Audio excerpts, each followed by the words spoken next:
fault near Portland could unleash a major earthquake, but these quakes recur only every few thousand years. We're talking about megaquakes.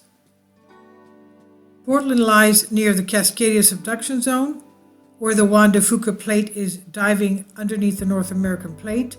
The Gales Creek Fault, which is a four-arc fault between the spot where the plates meet and a chain of volcanoes that links into to the subduction zone, could rupture with a major earthquake, according to new study finds. The fault near Portland, Oregon, has the capacity to cause strong shaking in the region. It has done so as recently as 1,000 years ago. New research into the Gales Creek Fault, which lies 22 miles west of Portland, reveals that earthquakes on the fault have ruptured the surface 3 times in the last 9,000 years.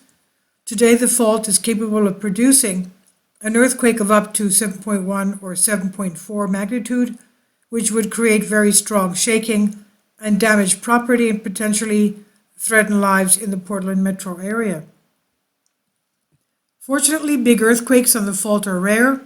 Researchers reported in their Bulletin of the Seismology Society of America. They recur every 4,000 years or so as a rough average, and there is no evidence the fault is currently at high risk of rupture. However, the new findings suggest a need to study other nearby faults for signs of relatively recent earthquakes.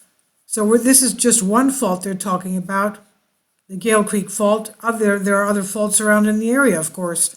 These investigations could reveal more about the dangers these faults pose to Portland and other populated areas in the region of Oregon.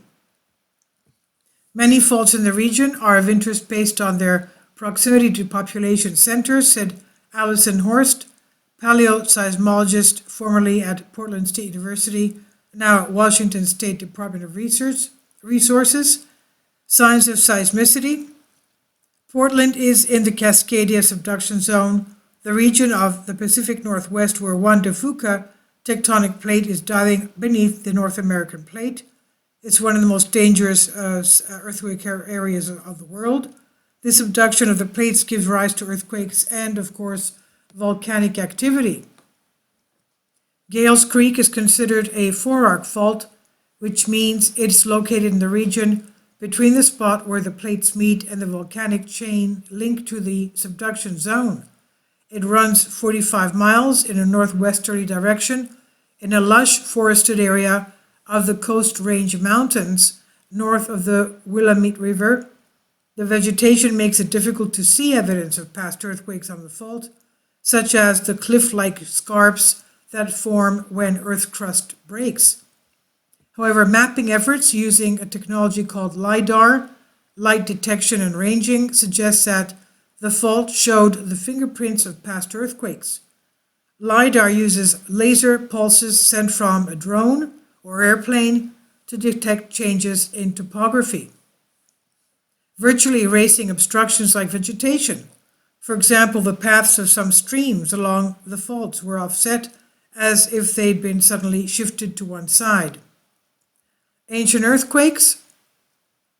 To trace the history of Gales Creek Fault, Horst and her colleagues dug up a set of trenches up to 5 feet deep using shovels and a backhoe. Within these trenches, they could see layers of sediment deposited over many thousands of years, including streaks of dark, charcoal-rich soil left behind by long-ago floods. Broken parts of these layers showed evidence of past earthquakes.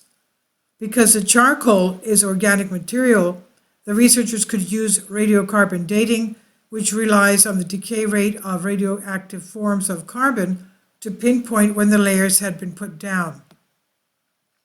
This geological history showed three earthquakes large enough to disturb the Earth's surface on the fault.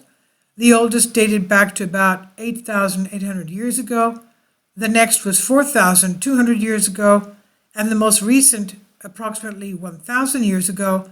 This averaged out to a significant earthquake approximately every 4,000 years on the Gales Creek Fault.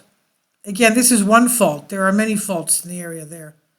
Now, given the length of the fault, the researchers calculate that if the entire Gales Creek Fault were to slip today, it could create an earthquake of between magnitude 7.1 and magnitude 7.4, depending on the depth of the earthquake's origin. The actual risk of the entire fault rupturing in the near future is unknown, though. The most recent earthquake along a similar fault in the region was magnitude 5.7 in March 1993, just south of Portland, which caused $30 million in damage. The next step, Horst says in the statement, is to study other faults in the regions for signs of ancient earthquakes. Learning when other faults cracked could reveal connections between faults, which would further clarify the earthquake hazard around Portland. Of course, they have to study the nearby faults. That's a subduction zone, which has a lot of potential for large earthquakes. And this is on Live Science by Stephanie Pappas. Please leave your comments. Thank you for your support. Kindly support my Patreon account. The daily posts are 5 videos daily, and they are totally different from what I have on my YouTube channel. Thank you so much for your support and that you find all my content so interesting. You'll find the Patreon account details in the description box below.